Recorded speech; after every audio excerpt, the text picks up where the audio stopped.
নেত্রী, আমি বললাম সদর উপজেলার 11 নং বেদুরিয়া ইউনিয়নের ছাত্রলীগের সভাপতি। নেত্রী, আমার বাবাকে ওরা 2001 সালে অনেক নির্যাতন করছে। আমার এক দাদা ভাইকে আপনার চোখ বাইদা বাসা থেকে তুলে নিয়ে যায়। তুলে নিয়ে যাওয়ার পরে পেপসির কাঁচের বোতল আছে, বোতলে পানি ভরে পিটাই পিটাইয়া ওনাকে ওই অবস্থায় মেরে ফেলে। এটা হলো 2001 সালে নেত্রী। তারপর আমাদের বাসায় আগুন দেয়, বাসায় কোপায় এলো পাতারি কোপায় বাসা থেকে পুষ্কুনির মাছ গরু লুট করে নিয়ে যায়। 2001 সালের পরে এই 5ই আগস্টের পরে আপনার যখন ক্ষমতাচ্যুত হই, আমি 4 তারিখে ভোলা জেলা আওয়ামী লীগের পার্টি অফিসে ছিলাম। দুর্বৃত্তরা, আমার বাবার সহকারে আমি ছিলাম, ওরা যখন পার্টি অফিসে আগুন দেয় তখন আমরা ওটা ভিতরে আটকে যাই। ওরা এলো পাতারি ইট পাটকেল বাইরে থেকে মারতে থাকে, ওইখানে আমরা অ্যাক্সিডেন্ট হই। তারপর আল্লাহর অশেষ রহমত, কোস্টগার্ড বাহিনী যায় আমাদেরকে ওইখান থেকে উদ্ধার করছে। উদ্ধার করার পরে আমরা আসলাম, আইসা তার বাসায় ঢুকতে পারি নাই। এই বিকাল থেকে শুরু হয়েছে বিএনপি জামাত যারা আছে বাসায় থাকতে পারবি না, টাকা দিতে হইব। আমাদের জমি ছিল, জমি দখল করে নিয়ে নিতে।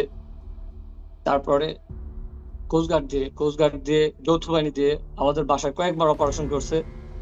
অপারেশনে রাত্রে 1টা-1:30টার দিকে আসতো।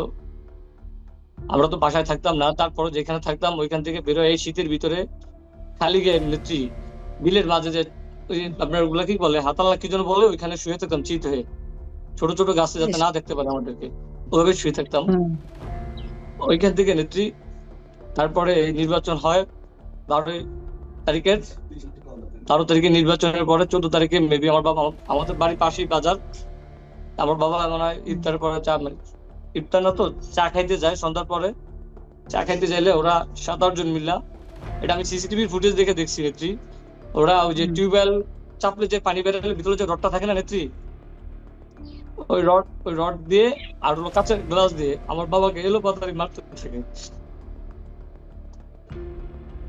এই দেখেন নেত্রী ছবি।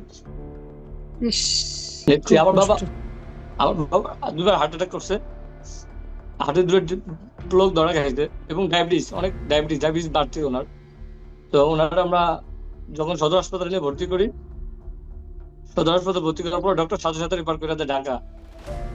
তখন ঢাকা ভর্তি করার পরে আমাদের ইব্রাহিম ফরাজি আছে, যিনি জগন্নাথ বিশ্ববিদ্যালয়ের সভাপতি, ইব্রাহিম ফরাজি ভাই আমার সাথে যোগাযোগ করে আমার মানে চিকিৎসার জন্য আপনার নির্দেশনা যেভাবে আপনি বলে দিচ্ছেন ওইভাবে সে আমাকে সাপোর্ট দিছে।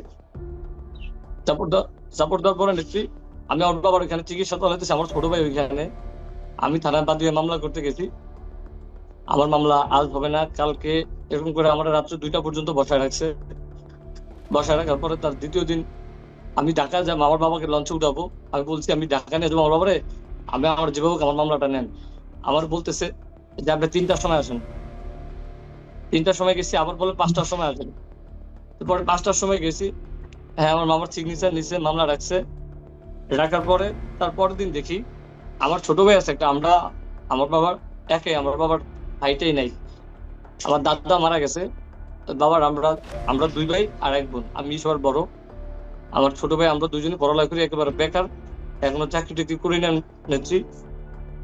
তারপরে আমার ছোট ভাইকে ওরা একটা নারী নির্যাতন মামলার ভিতরে ঢুকাই দিচ্ছে নেত্রী 16 তারিখে।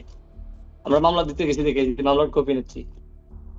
আমার আবার আরেকটা আমার এলাকার পাশে এক জায়গায় গরু চুরি হয়েছে, ওই মামলার ভিতরে আমারে, আমার বাবারে এবং আমার ভাইকে আবার মামলা করতে ঢুকাই দিতে চাইছে ওটার ভিতরে। এই হচ্ছে পরিস্থিতি নেত্রী।